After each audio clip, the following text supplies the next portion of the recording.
Good afternoon and welcome to the thematic seminar on Cultural Heritage Innovative Partnership held within the ROC Open Knowledge Week. My name is Ognan Marina. I'm the professor and the dean of the Faculty of Architecture, University St. Cyril and Methodius in Skopje, serving as one of the academic partners in ROC project.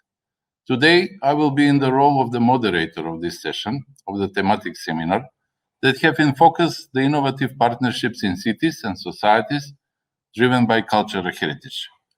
More specifically, this session is focused on the new collaborations that have stemmed within the ROC project network of partners and between different stakeholders in our cities. This very important process in creation of knowledge-based and creative cities driven by reuse of cultural heritage will be presented through the experience of city of Skopje and Bologna as replicator cities and city of Eindhoven as role model city. In today's session, we will have 3 presentations by our distinguished invited speakers, followed with a Q&A session. Before starting, let me remind you that you can share your opinions and pose your questions in the chat section or in the question section that is located in the left part of your screen.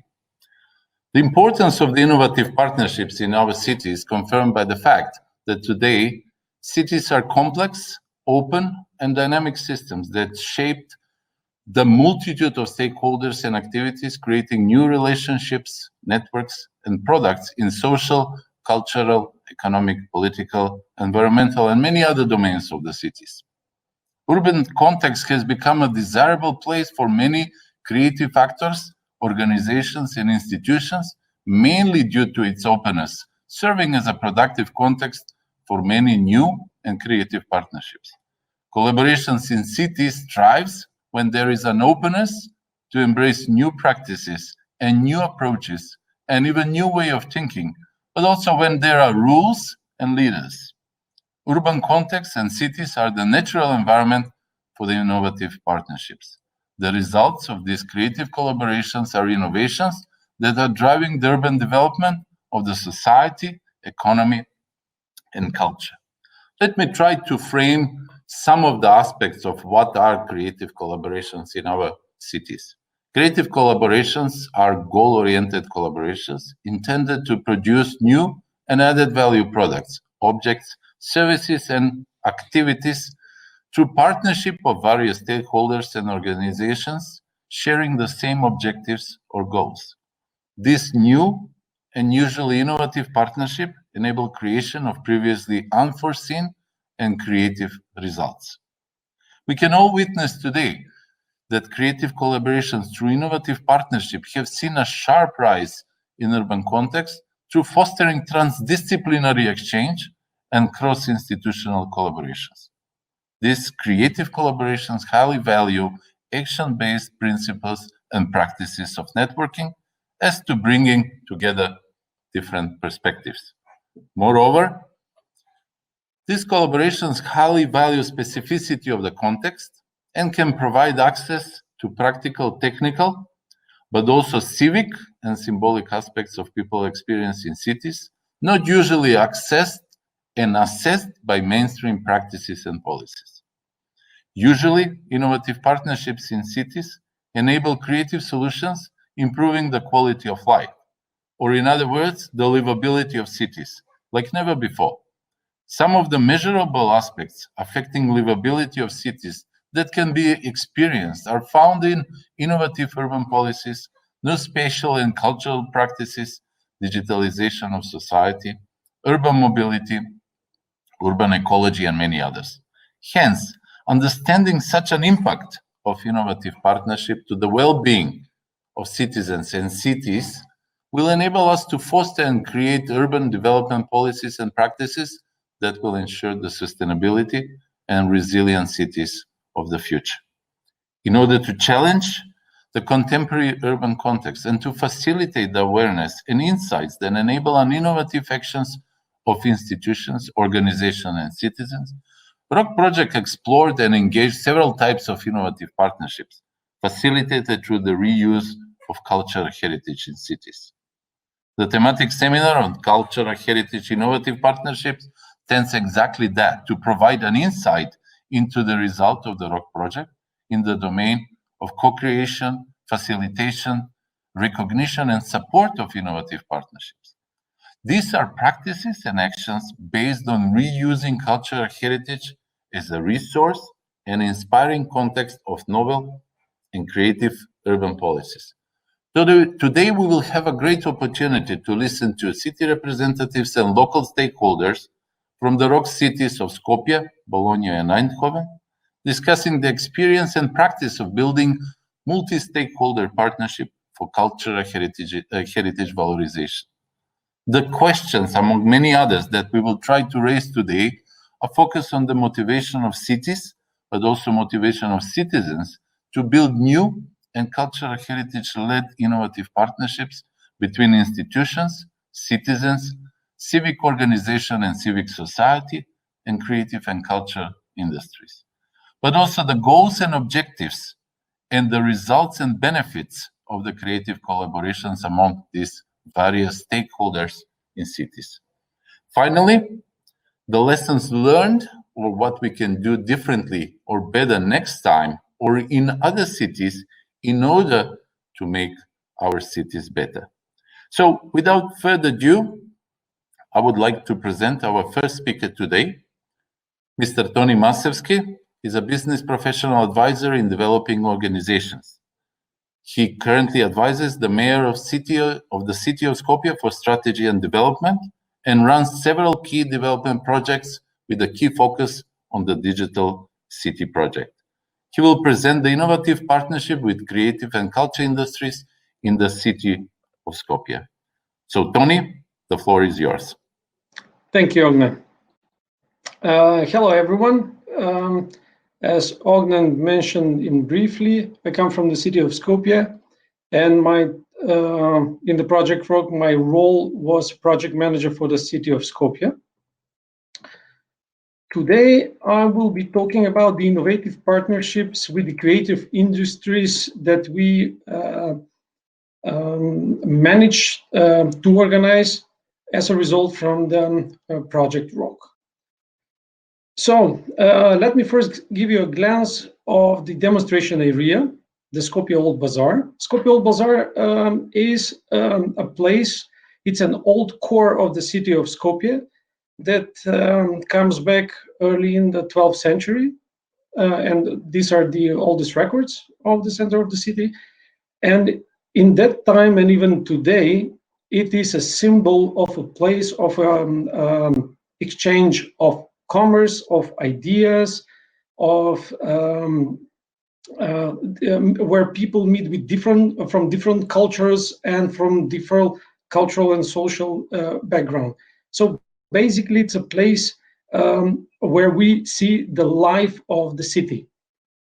Within the center of that city, as a result, as a deliverable from the Project ROC, we founded the Skopje Urban Living Lab. And Skopje Urban Living Lab can be treated from one side as a project activity, but on the other hand, as we want to see it, it's a platform that is dealing with utilizing of the Old Bazaar as a traditional place of the cultural heritage through, let's say, introduction of many tools like contemporary crafts, activities, ICT incubators, collaborative working spaces, network of creative industries, new collaborations among the suppliers in the city, and innovative and social entrepreneurship. So, being in the heart of the Old Bazaar, we take it as a place, but also as a space where we do the actual animation of the local stakeholders within the local ecosystem for the achievement of the goals of the Project ROC, but also of the goals of the general development of the city of Skopje. It actually represents a hub for supporting ideas and actions, innovation and revitalization of the Old Bazaar. Because the Project Rock was focused on the demonstration area, this is mainly where the actions were focused on. What is of key importance to us is that we managed to turn it into a platform where ideas of the city administration from one side and the local stakeholders meet their ideas. So it's a place where ideas meet and they're exchanged. And the Skopje Urban Living Lab intends to become an umbrella uniting a number of pillars of importance for the city of Skopje, and this is the Skopje Urban Center, the Skopje Innovation Lab, the Skopje Hub, Skopje Creative Industries Hub, and Skopje NGO Incubator. The impact of the local society and represented by the local stakeholders, basically what they do is they bring together on the same table the professional but also the broader public, which gather around by their ideas and actions, and they turn them into joint plans. So this is one of the core benefits. It is the participation that leads to engagement. That our main goal is to drive and to motivate the local community and the local stakeholders, like citizens, experts, students, and to put them in a way of a whole process of exchange of ideas, debate, and to create. All these actions actually were meant to deliver a kind of a result that can be visible to the broader public, and this is the exhibitions. Exhibitions were result from a number of activities like workshops, actions, exhibitions of old photos of researches, but also we organized and we implemented several projects. And the projects mainly intended to explore the opportunities to boost the brainstorming among the stakeholders in the society, to drive the innovation among people, and to basically give a new thinking about the reuse of the public space and the reuse of the public buildings that are in the demonstration area. Furthermore, one of the actions that helped us in this ecosystem enhancement was the hackathon. And the hackathon basically brought to life a few initiatives of collaboration, of circular economy models. We also had environmental protection ideas and projects, and most of them were focused on sustainable development and in this circularity of the old bazaar as a place.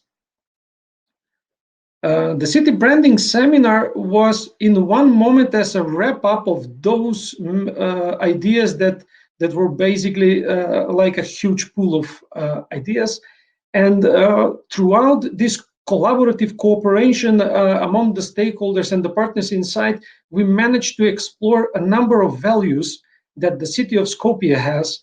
And throughout the values, we developed a certain narrative that was meant to promote these values and this idea of the city of Skopje. One of the actions that we are very proud of, and it is we can say a role model of a successful collaboration between the creative and cultural industries, is the Skopje Light Art District. It is the Light Festival that in the first year it started from the very heart of the old part of the city, the Skopje Old Bazaar, and it actually brought a new light to the cultural heritage. Even though it's a light festival, it literally brought a new light on this. But on the other hand, what the Skopje Light Art District enhanced or should I say it delivered, is the new, completely new ecosystem around the Skopje Light Art District, something that we didn't have before. And this is an action in sort of that channelized the new collaborations and among the creative industries and the cultural industries. And that close collaboration on the level of the city of Skopje basically ended up by a very close and active communication with our partners in the RAC project, especially the role model city Lyon, and the cooperation with the city of Lyon, which we can say it's one of the best practices in how to introduce new collaboration among creative industries, cultural industries, and technology industries. And the model that was used here with the city of Lyon was the mentoring. The Skopje Light Art District is one of the core pillars of the project that also had a great impact on the collaboration. So the activities actually deal with revitalization of the space around the Museum of Contemporary Arts in Skopje for a further interaction and a place where further interactions can happen among the citizens and among the representatives from the cultural institutions. The significance of the Art Fortress as a project is that it drives roots from one of the most iconic places in the city of Skopje, the Museum of Contemporary Arts is actually a symbol of humanity and a symbol of cooperation, as it was built by the international community after the earthquake, after the devastating earthquake in 1963. So actually, we are following the steps from our fathers, where they introduced the collaboration among partners as the most successful model for development. The new souvenirs was an activity that actually was, I will speak about that later, implementing the strategy that we developed. And it's also collaboration among the Association of Artisans and Crafts in Skopje, the Faculty of Arts, the Faculty of Architecture, the Skopje Urban Living Lab, and the City of Skopje. And the result was completely new type of souvenirs, very creative one, very innovative one for the old bazaar that actually transferred the new ideas and the new narrative that we developed after the innovative city branding seminar. So all these actions actually, if we wrap it up in one sentence, what they did, I cannot say that they established, but they enhanced the ecosystem of the stakeholders, and in one way it gave a completely new momentum on a collaborative partnerships. So this approach basically was based on very few new moments. First of all, the city realized that there has to be a new approach from the city to the partners in the state of the ecosystem. On the other hand, we had seen a new approach by all the other stakeholders towards the city.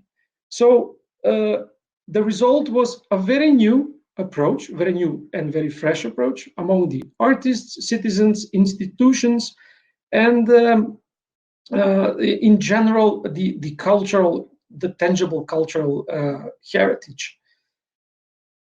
The strategy, our strategy basically relied on inspiration. So our idea was that we enhance inspiring the stakeholders of the ecosystem in a new co-creative and co-design way. And our idea was that we transferred the message that we need to drive the changes together. It cannot be just the city. So the concrete approach was that the first step was done by the city towards the citizens in general, and here I mean also the stakeholders of the ecosystem, and that the next step we do it together. That there cannot be next step if we're not together after the first step. So actually the core message was that we call on all the activities that will happen furthermore.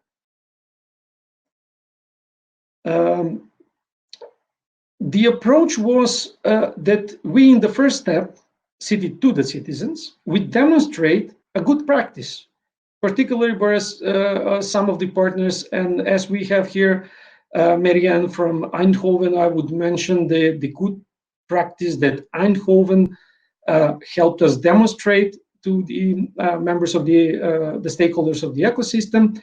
And this was done also by other organizations and other cities, as the city of Athens, for example. And the next step was that we initiate and we ideate together. And in that initiation and ideation, everybody is invited. We need to do it together. And this is where the actual step was to start a fire on the particular activity, that if we start the fire, we go together in the fire.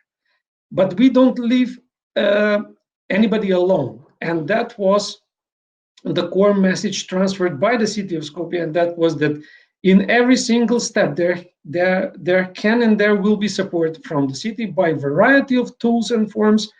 Especially lately we had the open calls, in which we invited members of the ecosystem to participate and to drive this participatory process with result. If I would conclude from this perspective the impact of the whole collaboration with the creative industries, I would say that we need to start from the beginning, and that was what was the motive of the city of Skopje. And our motive at the beginning was very clear. We wanted to upgrade from this particular situation that we had at that moment, that was very passive, into a very collaborative platform, not an action, not an activity, but something that would last and that would be as a pillar for every future cooperation. So this platform basically the idea of the platform was to deliver certain goals. And one of the goals was that we make citizens active citizens, and we make an engaged citizens with a stable ecosystem. And this is one of the most important lessons learned, that we transferred the message to the citizens, maybe not enough, and this is why it is a process. We will transfer it continuously. And this is that the city can only conduct, it can orchestrate an activity, but it cannot play the music on its own, because we need the whole orchestra to play the music. The city can only be the leader, initiator, the motivator to make the first step. But without the active and engaged citizens, we're not going to achieve anything.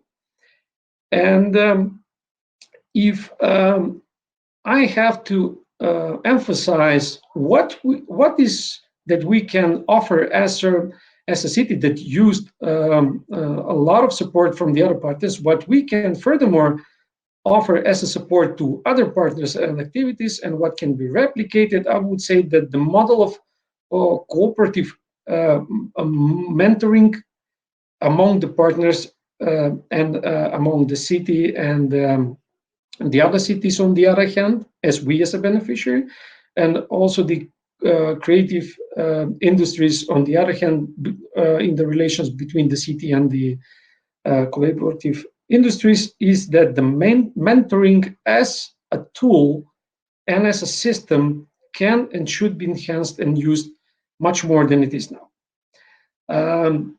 As a follow-up to this already established processes, we are at the moment working on a very tangible project, and this is to found a foundation together with the university, in partnership with the university, that furthermore will moderate, from on one hand, to have the expert and the broader public on one hand, to have the explicit ecosystem with the defined stakeholders, and on the other side, to have the city administration.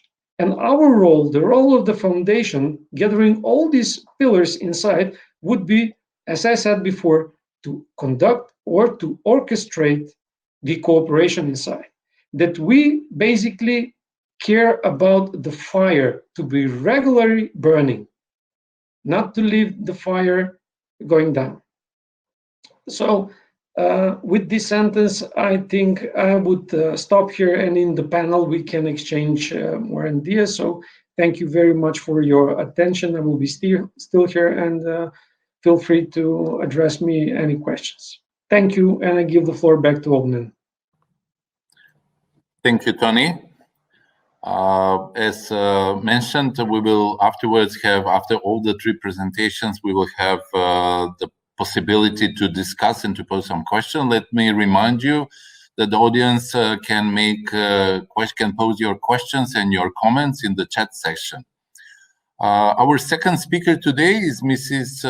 Chiara Sponza, service designer and process facilitator for the urban systems at Urban Innovation Foundation in Bologna. And today she will speak about the experience of City of Bologna in building an innovative partnership with citizens and civic organization in cultural heritage-led actions. So Chiara, the floor is yours. Thank you, and hi everybody. Okay. I'm Chiara Sponza. I'm a project manager and service designer at Foundation for Urban Innovation in Bologna. In my speech, I will focus on how innovative partnership has been essential for the ROC project in our city, and how collaboration and dialogue have been able to generate urban transformation. Bologna is a city that, to promote culture and its cultural heritage, has an exceptional level for economic, social, but also sustainable development, has equipped itself with a particular tools. The tool is ULab. ULab is a tool able to activate collaboration and promote widespread experimentation, conceived and designed by the actors of the area. These actions had to respond to concrete needs and therefore emerge bottom-up listening and planning phases. These are the roots of ULab, born to recognize the specific identity of the EU area as a cultural, creative, and sustainable district by improving safety, turning social conflict into new opportunities, increasing the accessibility of the area, attracting visitor and private investment. Here you can see the core place of EU area. The name is Piazza Verdi. EU area is the university area of Bologna, our experimentation context. The EU area is characterized by different actors and communities, each with his own expectation. Within ROC, Bologna aimed to increase the perception of and widespread the image of the city and its heritage as a common good to which every citizen must have access, contributing to his knowledge, governance, conservation, and transformation. Okay. In the area, there are a lot of institutions. First of all, the university, as the area said, but also the Bologna Municipal Theatre, the National Pinacoteca of Bologna, and so more. But also citizens and students that leave the area all day long to study and meet each other, and tourists, of course, because of the multitude of cultural heritage offered by the area.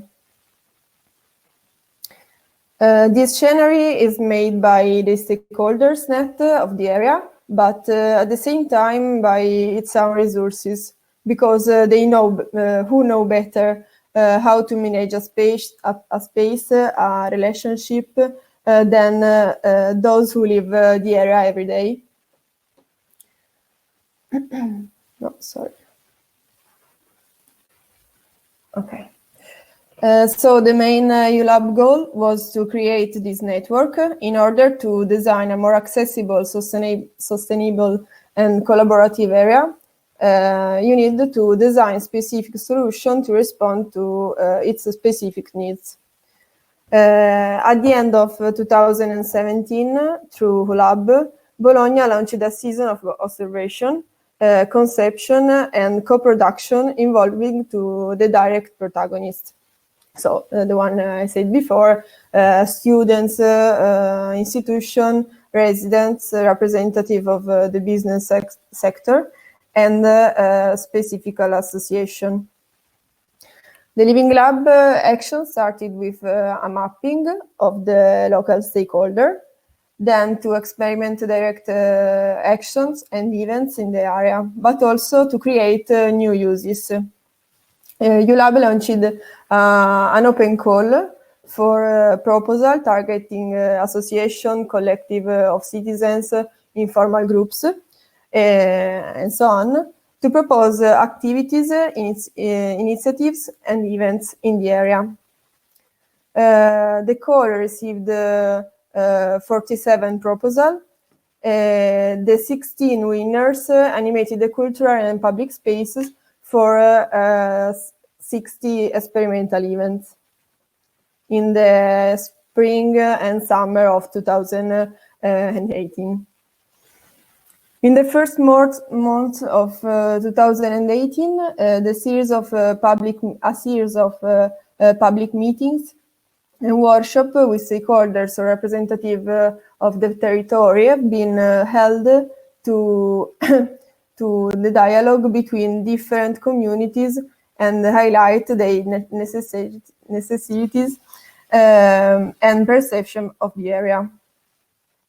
The process included a series of thematic meetings on 3 thematic events on accessibility, collaboration, new collaboration, and sustainability. This is the first phase of ULab. The name is the listening and co-design phase, while the second, that started in 2019, is focused on experimentation that involved a larger stakeholders ecosystem, which could be considered as a functional part of ULab. And in this phase, through workshop and public call, new partnership has been established with students and association, expert in particular of disability, with a continuous dialogue with the citizens and different communities of the area. So, what kind of challenges and opportunities? The first one is to overturning the perspective, because designing with citizens and association in an historical context, we needed to have a different perspective, because the needs are a lot and different, and the method could be different. The second one is the innovative method to look at the cultural heritage. These photos, this picture that you can see is a picture we took during a participatory lab in the area, where we were visiting the new area with a different perspective. And the third one is the unpredictability of the project. This is the first prototype of one of the tools we designed. And also because of when we started the project, we didn't know the solution, but we designed them with the citizens and the association that took part to the process. As you can see in this picture, in 2009, in 19, that is the experimentation here, we had two different lines, as you can see. The first one is the co-design with the expert team, with association expert in, for example, disabilities for the URA for All project. And another line that is the public one. The dialogue, as you can see with the red line, is a continuous dialogue during all the year, all the process. To create different instruments, different tools that in 2020 has been scaling up from the EU area to another part of the city. So this is the first impact. Sorry. Okay. But what kind of benefits we can take from the innovative partnership with the local communities? The first one is the definition of more dedicated solution. In fact, we design for the actors and the different communities of the area, but also with the actors. And so, as you can see here in the picture, this is a prototyping session where we are testing the app, the Bo4All app, which is an instrument accessible for blind people, but also for people that can't hear. So we had a lot of session of prototype to design our tool. So this is the first one. The second one is the creation of new partnerships. New partnerships with the project, but also after the project. For example, one of the association that collaborated with the project has gone on with one of the institutions, for example, the National Pinacoteca of Bologna, to go on with the activities after the project. And this is just an example. Another one is the new collaboration that go on with outside after the project during the COVID emergency, offering important support service.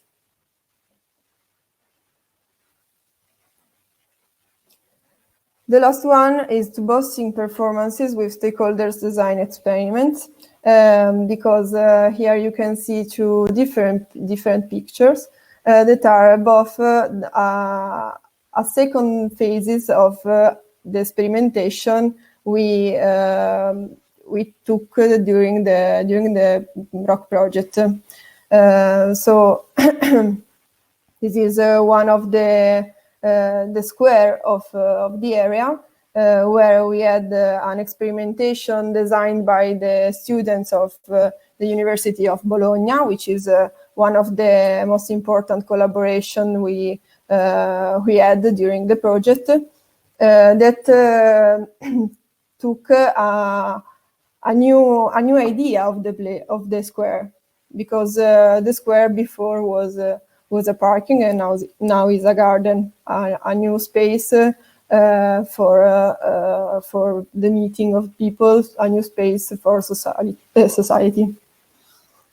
The other picture is the tool I was talking before, the app, which is another phase 2 of another path of the process.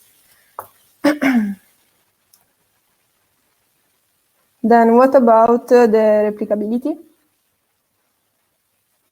The potential replication of and scaling up of this kind of collaboration is possible. You just must have multiple communities in the same area, different needs from the different communities, an open mind municipalities, because it was very important. It has been very important, the dialogue also with municipalities, willing to devote part of its decision-making power, and a third-party actor has facilitator and community manager. In our cases, is the Foundation for Urban Innovation, this actor, and we think it was a total system, a system created by municipality, the third actor, and the communities that can make the replication of this system. What we learned, I mean, this is the difficulties that we defined during the process, but they can be also some opportunities for the future. The first one is the difficulty to giving continuity to the relationships with the recruited communities, because you can have a lot of opportunities, a lot of benefits from the collaboration, but you also have to give continuity to this relation.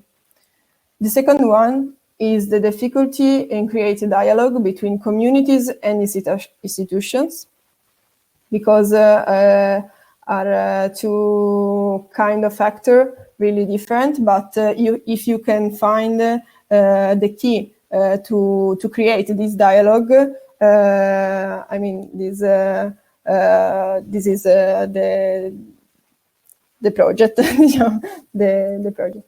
Use more technologies made available by the project, because they can be a real useful resource, and it will be really useful to find a key to use them.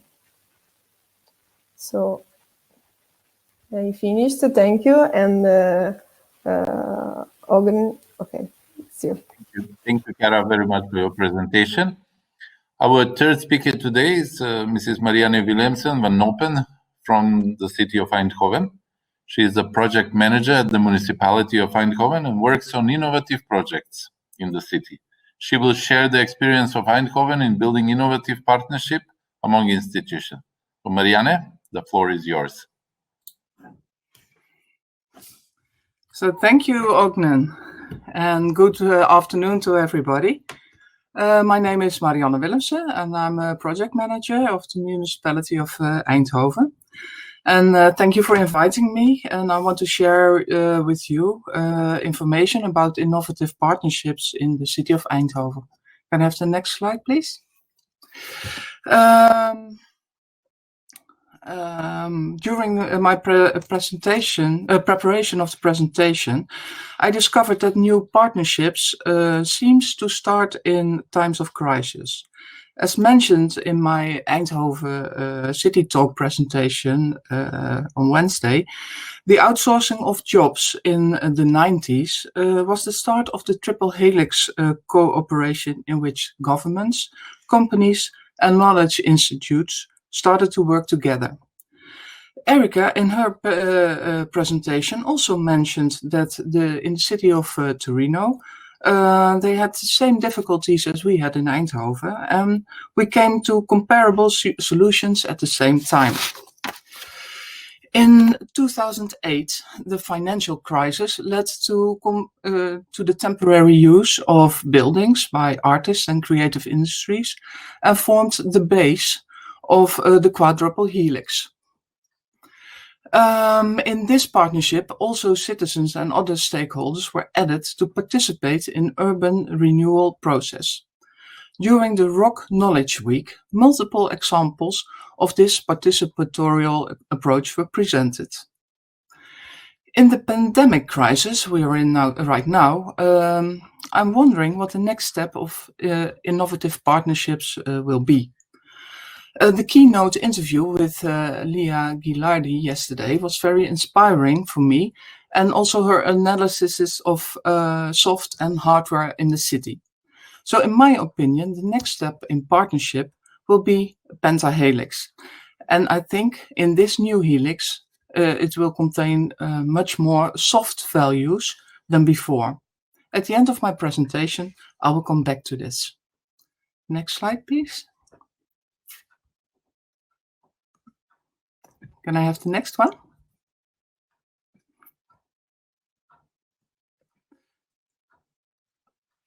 Yes, thank you. Oh, here we are. In general, a municipality has the opportunity to steer the developments in the city. This depends on local political goals the city is aiming at. Also, municipal properties, the grounds and buildings, are important instruments that can be used. So a council can steer with both public and private influences. Unfortunately, in a lot of cities, the last years, the municipality properties were sold. And of course, not all areas in the cities have the right scale and size that are suitable for cooperative development. As such, it requires a tailor-made approach. Another issue that preference for also the reuse, it changes over time. I will briefly show you 4 examples in Eindhoven of different kind of partnerships. In the first 3, I took actively part as a municipality project manager. And in the 4th example, the municipality has more a facilitating role. You can see how the role of the municipality changes over time. This picture shows stripe S. It's an example of a triple helix cooperation. This area was a former Philips plant, and it was bought by the municipality in order to be able to play an active role. It will be developed in a public-private partnership with SDK, a development company. It is a 54-acre large area, even bigger than our own city center, with over 100,000 square meters national monuments. It has been an intense collaboration for over 20 years, and it is still under construction. Next one. Thank you. The NRA area is a quadruple helix cooperation. I explained already in my earlier presentation on Wednesday. This plot is 5.5 acres, and it is a unique example of a bottom-up initiative with end users. The project was time-consuming due to the intense collaboration with multiple actors. Next one, please. And this project, New Bergen, I'm working on right now, is also a quadruple helix cooperation with only a steering role of the local government at the beginning of the project. So there's a different approach. It is a redevelopment of 3 cultural heritage buildings and a parking area into sustainable houses.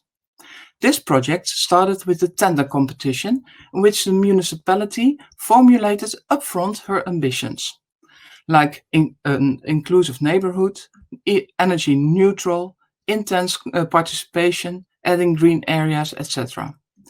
SDK development became first in this tender, and they are now in charge of this project. After the tender, the municipal role changed into a facilitating role. Next, please. And my last example is a successful private-private partnership. This is an example where two private organizations connected with each other in order to develop a cultural heritage site. The former church and monastery, showed here, are a national monument, and it has been transformed into a ceremony house for celebrations and funerals. And it is included with a new hotel and congress facilities. In this situation, the government did not do anything. Now, it's to say nothing, but we could only play a role in the reconstruction of the public space. Next one. As promised, I'll come back on the pentahelic cooperation. I don't know how it will exactly function, but due to the challenges we are facing in the coming years, we will need all creative thinking capacity that is available to get this pentahelix set up and working. Biodiversity and climate adaptive processes will be crucial to our planet and our future. I think we have to expand our planning processes with soft values like health and happiness. And for that part, we can ask Vilnius, of course. Because of the pandemic crisis, we might face new requirements with respect to functions in the cities. For example, we have to reconsider the functions of our city centers and the public spaces. What will happen to our shops and malls? Now we're all stay at home and order more and more via internet. Do we need more living space? Now we all have to work from home. And can we reuse our offices if we are working from home? And can we, for instance, make houses for starters for it? You see, we will be facing big challenges in no time. I am convinced that we must further invest in collaboration with all stakeholders, also non-conventional ones.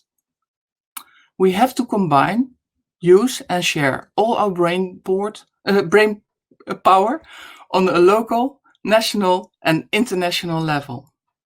Remember that we as a municipality have not only the obligation, but also the opportunity to steer. And let's use that.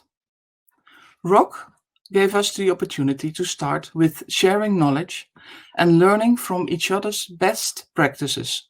Let's continue to do so. Thank you for your attention.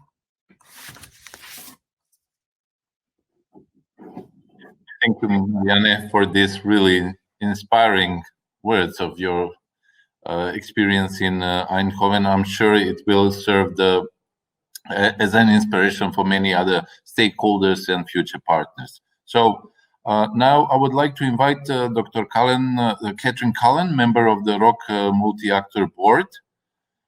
She was a deputy mayor for culture for the city of Lille in France from 2001 to 2014. And at the moment, she is a special advisor on culture in sustainable cities at United Cities and Local Government in Barcelona. And today she will serve the role of a provocateur. I would also like to invite all our speakers to join Dr. Cullen in the debate about the cultural heritage, innovative partnerships in cities. Catherine, the floor is yours. Thank you, Ognan. Thank you to the three speakers for their really interesting presentations on reuse of heritage sites. My first question, therefore, goes to Toni. I was wondering how you evaluate the project, how you recognize innovative co-creations. Evaluate for yourselves and also for the possibility of replication. Thank you for the question. Thank you for the question. Am I online? Yeah. If we talk about the evaluation from the side of the city, it's something that it's, let's say, treated as an internal issue, or let's say we are biased to how we see the success of the project. But what we would like to talk about is how the public actually reacted to the project and to the results of the project. And on this, I would just mention few things with like an example. And this is, let's say, the number of the artists that applied to join the Skopje Light Art District. The first year, we had 28 applications. The second year, we had 35 applications in 2009. And this year, it grew up to 92. And please take into consideration that we're in the middle of COVID crisis. So all the actions that we initiated and that actually resulted with the establishment of the new ecosystem around these actions that we overtook in the past 3 years, actually saw the light of the interest of the public. And we have people representing different stakeholders that are very, very active in these actions even after they finished.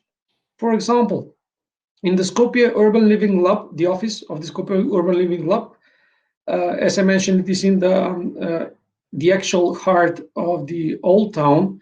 We have temporary and permanent exhibitions as a result of different actions and different researches. And we have constantly people that come to visit it. So the reaction of the public, it is actually what really matters.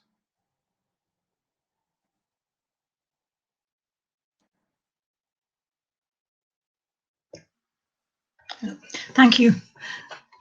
I hope that this will lead to further questions from the participants. Now I will turn to Chiara, Bologna. And my question is, I was wondering how you go out and get people who are far away from collective creativity. We all know that participatory projects are not easy to make really inclusive, because it's always the same people who talk, always the same people who take the limelight. I'm exaggerating a bit, but I think everyone knows, that this is a recurring problem. So I was really interested in, hearing how with your district labs, how you go and get people who are supposedly not a priori very interested. Okay. Thank you, Madam Cullen. So, to engage the participant to our project, we use a tool that is the public call, which is perfect to engage association and also some kind of institution. Another instrument we have is our foundation. I mean, we are an organism that used to facilitate the dialogue between citizens and municipality in other kind of processes. So we have a lot of direct contact with citizens, and so in this way we can reach the active citizens. Another tool is the university, because that is also one of the most partner of the project, has the municipality, to engage the student. The students that in part they are students of architecture and design, which are discipline interested in design, in imagine another kind of city. but also the students that live in the area. For example, when we design in a particular square, which name is Piazza Scaravilli, when we start the project and the experimentation in the square, a lot of students come because they are curious, and so they became part of the project. Thank you. Thank you. Marianne? My question. I was wondering, how do you manage, or how do you monitor in your huge project subjects such as cultural diversity, gender equality, social inclusion? How do you go about it, and with whom? Sorry, I missed the last part of your question. Can you please repeat it? Okay, I was asking how you go about managing cultural diversity, social inclusion, gender equality, all these horizontal, transversal subjects that have to do with new ways of doing things and social innovation. I'm curious to know how you go about it. Okay, thank you for this question. It's a very interesting question, and we as a municipality find it very important to make inclusive neighborhoods. So what we do up front with a new project, we make a certain amount, a percentage of the houses that is for people with lower income, so they can also live in these new areas. And it's just the basic to make an inclusive neighborhood, I assume. And I think it's a very open society we live in Eindhoven, so this is very privileged that we live in, and everyone can join in the new projects that we are making. And I think as a municipality we can steer at certain levels, and the ones we can steer on, we will. So that's, I think, an answer on your question. Yes, thank you, Marianne. And Catherine, if you allow me, since we have some of the questions from the audience as well, so maybe we address some of the questions now to the speakers. So, for example, from Ms. Antonella Freza, the pace of collaboration could not correspond to the timing of the city administration. And I believe this is a problem that is shared by many city administrations.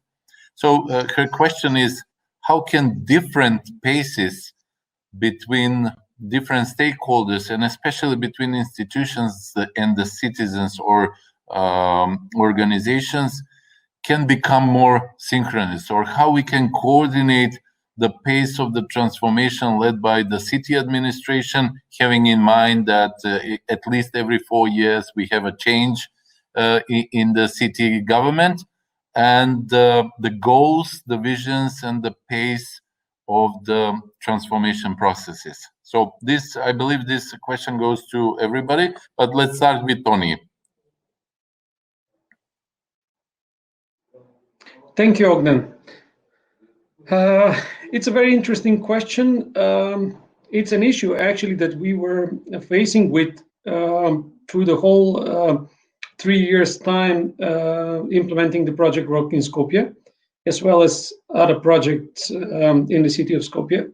So as I'm originally coming from the civil sector as an activist for more than 15 years, I see that it is a good thing if there is a model, as we are trying to make it now here in the city of Skopje, a certain model throughout which the impact of the bottom-up approach and the bottom-up approach secured by a certain conductor can be used on a permanent basis. And this is actually what we see the Skopje Urban Living Lab to become one.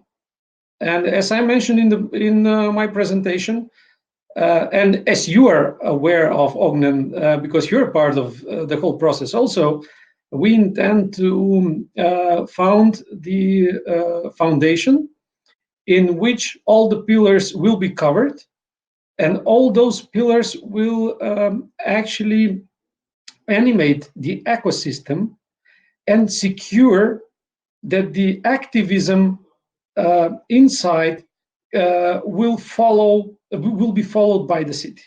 So we intend to become leaders. We intend to turn this foundation into the fire starter. Actually, we start the fire.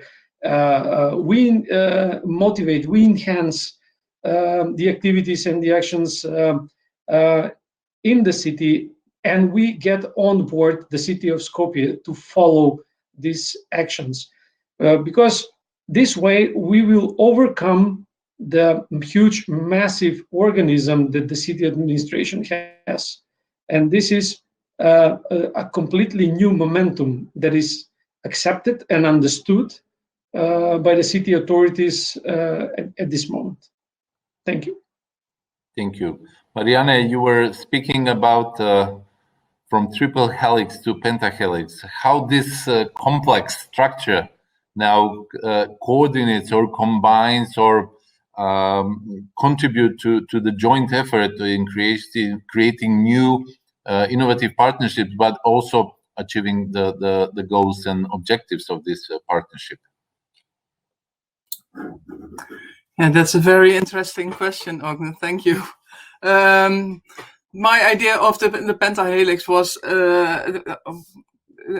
trying to get a next level in the cooperation between institutes, and I think the times we are living in now it's very complex and very challenging.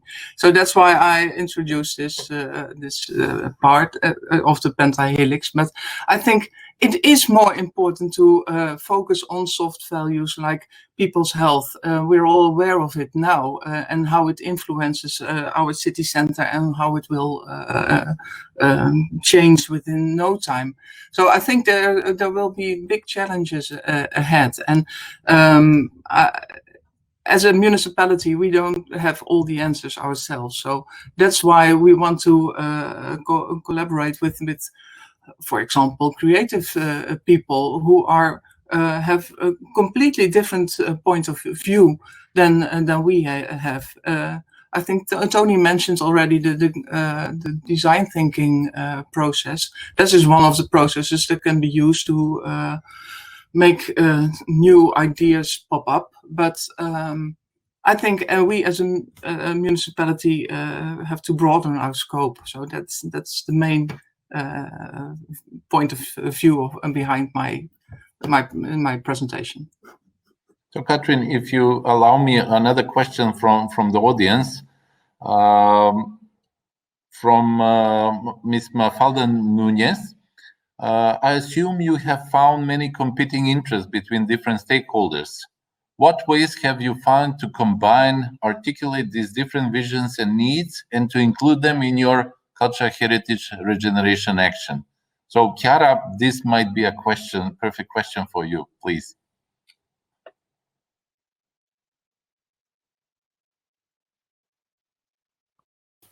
Okay, this is an interesting question because it's the dialogue I was talking about at the end of my presentation.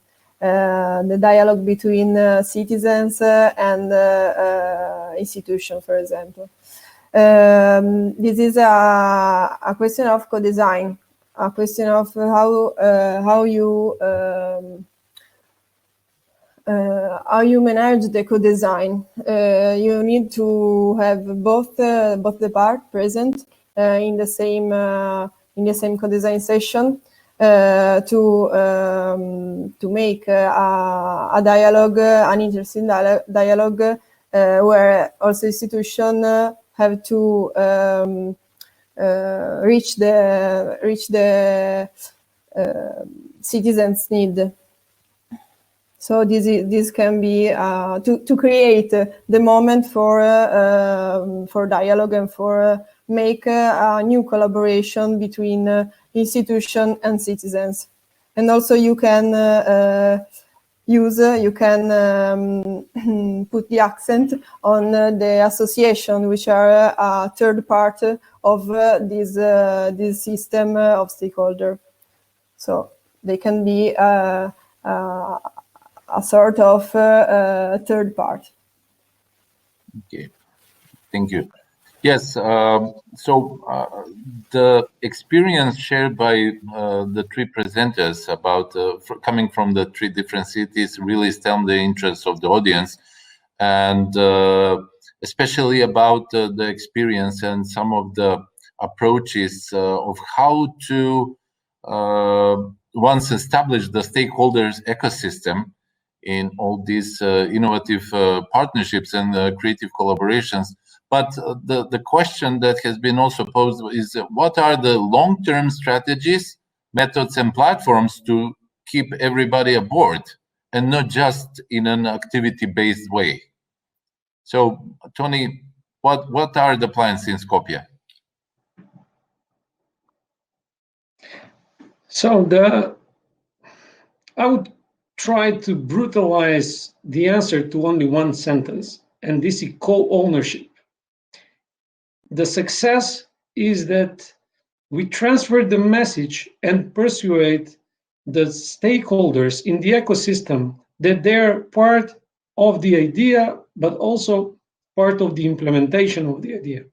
So they co-own and they feel it like theirs, the proposal, the idea, the co-creation, the actual project or activity design that is based on a bottom-up approach in defining the needs.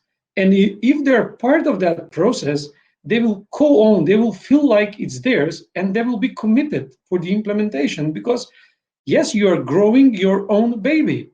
You are part of the process.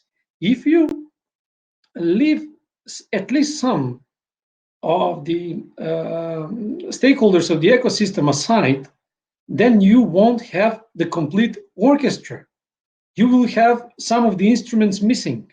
And this is when projects, ideas, and initiatives fail, because they don't realize that not everybody is on board. And this is exactly the role that we want to give to the new foundation, that actually take care of the ecosystem as such, regardless of what type of activities we are going to do afterwards. It is the first key element of each and every action, and this is the team formation. We need to turn the members of the ecosystem, the stakeholders, into team members with defined co-ownership of the ideas and the activities that will be carried out afterwards. Thank you. Thank you. Marianne, would you like to add something to this question? I think Toni is right. The co-ownership is the key word to a long-term commitment for stakeholders in a project. And also communication is, in my opinion, very, very important. Not only the communication at the start of the project, but also during the project, and keep informing the people at all times. That is so important, and it's often underestimated by us as a municipality, but yeah, that's the only way to keep people aboard. Yes, if I may add some of the comments, usually the collaborations between the institutions, the organization, and citizens are initiated and driven by people, by persons that are involved and that are inspiring and leading this collaboration. So I think it's really important to emphasize that we must continue to build and support this human capital in our cities.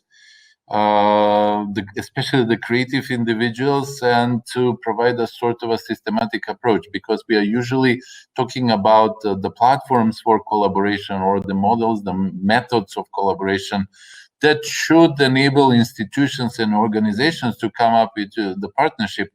But it is the people that are basically driving these collaborations and providing the creative solutions to many innovative and creative projects in our cities. Catherine, please, if you have some other comments or questions for our participants, we still have some time to share our thoughts with the audience. Just one short comment. Heritage is about the past, the present, and the future. And I think we're all very aware that we are responsible for what future heritage we're going to leave to the next generations. And, you know, so I think in a way, the underlying question in all your projects is, what heritage are we leaving for the future? And I find all the kind of incredible things that are going on across the board, transversally, etc., are really interesting. And sometimes I want to ask the question, where do you want to go? I know it's not a simple question to all of you, but let's just maybe, I don't know if we have time to ask them to everyone. Marianne, I'll start with you. Where do we want to go? I think you mentioned it already, Catherine. It's the future, the preservation of our cultural heritage that is so important to tell the stories of our cities for the future generation. And I think the perception of cultural heritage has changed for the better the last 20 years. For instance, the perception of industrial heritage in Eindhoven has been so much more valued than before. So I'm very proud of that, and that we can make this next step to give it to the future generation. Yes, thank you. Unfortunately, we are running out of time, as usually. I'm sure there are many other questions that will remain to be exchanged. So I would like to ask all the participants in the audience to send you the questions. We still have the option for the chat and direct questions to be sent to all the speakers. So I would like to thank you all to your participation and for sharing your valuable knowledge and experience with us. I hope that we will have the opportunity to continue to develop new and innovative partnerships in our cities. And to rephrase the last questions, I think we all wanted to go to Bologna to meet you all in person, and I really hope that soon we will have that opportunity. But for now, thank you all for being with us, and let me remind you that the ROC Open Knowledge Week will continue with its afternoon sessions starting at 3 o'clock. So please join us there, and let's enjoy the final hours of the ROC conference. Thank you again, and goodbye.